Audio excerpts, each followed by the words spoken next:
اعوذ باللہ من الشیطان الرجیم بسم اللہ الرحمن الرحیم۔ سورہ آل عمران کی 2 آیتیں پڑھ رہا ہوں، آیت نمبر 8، آیت نمبر 9۔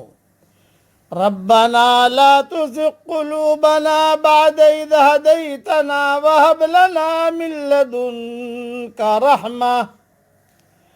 اے ہمارے پیارے رب، ہمارے دلوں کو نہ پھیریے جبکہ آپ ہم کو ہدایت دے چکے اور ہم کو اپنے پاس سے رحمت دیجئے۔ انک انت الوہاب، بے شک آپ ہی سب کچھ دینے والے ہیں۔ ربنا انک جامع الناس لیوم لا ریب فیہ، اے ہمارے پیارے پروردگار، آپ جمع کرنے والے ہیں لوگوں کو ایک دن جس میں کوئی شبہ نہیں۔ ان اللہ لا یخلف المیعاد، بے شک اللہ وعدے کے خلاف نہیں کرتے۔ مختصر تشریح سن لیجئے۔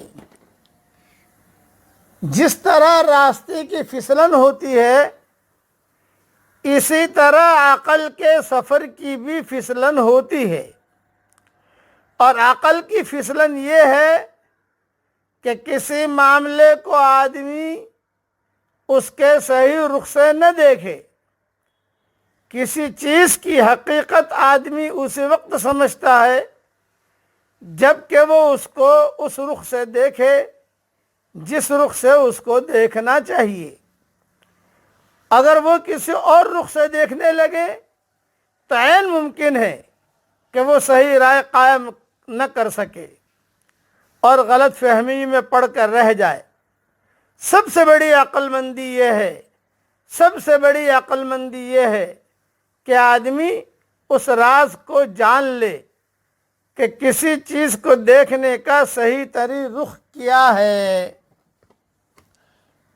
ربنا لا تزغ قلوبنا، یعنی ہمارے دلوں کو ٹیڑھے مت کر دینا۔ دوسری جگہ فرمایا فلما زاغوا ازاغ اللہ قلوبہم، جب وہ ٹیڑھے چلنے لگے تو اللہ نے ان کے دل بھی ٹیڑھے کر دیے۔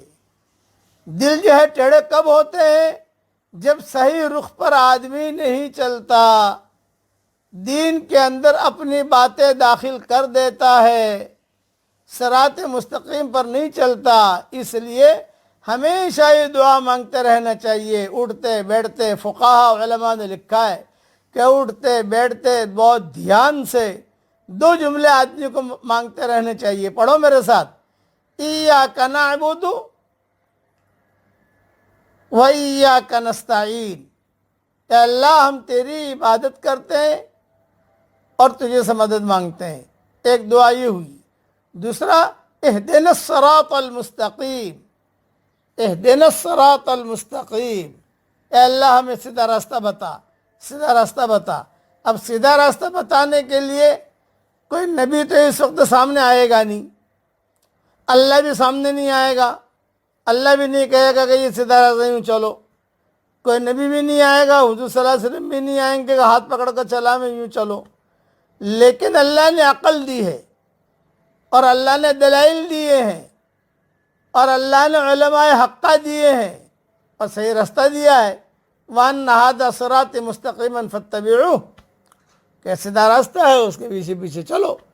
اس لیے بہت بڑا ناکام ہے وہ مرد وہ عورت جو راہ راست پر آ کر بھٹک جائے۔ سیدھے راستے پر آ کر بھٹک جائے، وہ بہت منزل سے دور چلا جاتا ہے۔ اس لیے بھٹکنا نہیں چاہیے۔ اس کے لیے قرآن میں دعا منگوائی، ربنا لا تزغ قلوبنا بعد إذ هديتنا وهب لنا من لدنك رحمة انك انت الوهاب، اے اللہ ہمارے دل ٹیڑھے مت کرنا۔ ہدایت ملنے کے بعد دل ٹیڑھے ہو جاویں، یہ آدمی کی بڑی گمراہی ہے، یہ ذہن میں رکھنا۔ آدمی سے درجہ چلا چلا چلا پھر جو ہے مرنے سے پہلے پہلے دائیں بائیں ہو گیا، یہ کہ خسر الدنیا والآخرہ۔ اس لیے ان دعاؤں کا اہتمام کرتے رہنا چاہیے۔ ایاک نعبد و ایاک نستعین اہدنا الصراط المستقیم، پھر یہ ربنا لا تزغ قلوبنا بعد اذ ہدیتنا وہب لنا من لدنک رحمہ انک انت الوہاب، پھر ربنا انک جامع الناس لیوم لا ریب فیہ ان اللہ لا یخلف المیعاد۔ اور ایک پوائنٹ ذہن میں رکھنا، یہ دعائیں اللہ نے منگوائی ہے، پڑھنے کا کہا ہے، یعنی یہ دعائیں قرآن میں اتاری ہیں، ہم پڑھ رہے ہیں۔ اللہ جو چیز کہے مانگو پھر اللہ نہ دے، یہ کبھی بھی نہیں ہوگا۔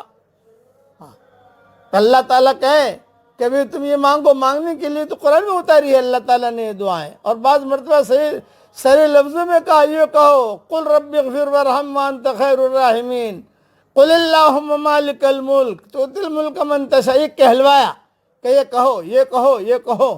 تو یہ دعائیں جو ہیں یہ عرشی ہیں، اور ان دعاؤں کو، یہ دعائیں عرش کا راستہ جانتی ہیں۔ اللہ تعالی ہم سب کی ہر برائی سے حفاظت فرمائے اور ہر خیر ہم سب کی طرف اللہ متوجہ فرمائے، آمین۔ وآخر دعوانا ان الحمد للہ رب العالمین۔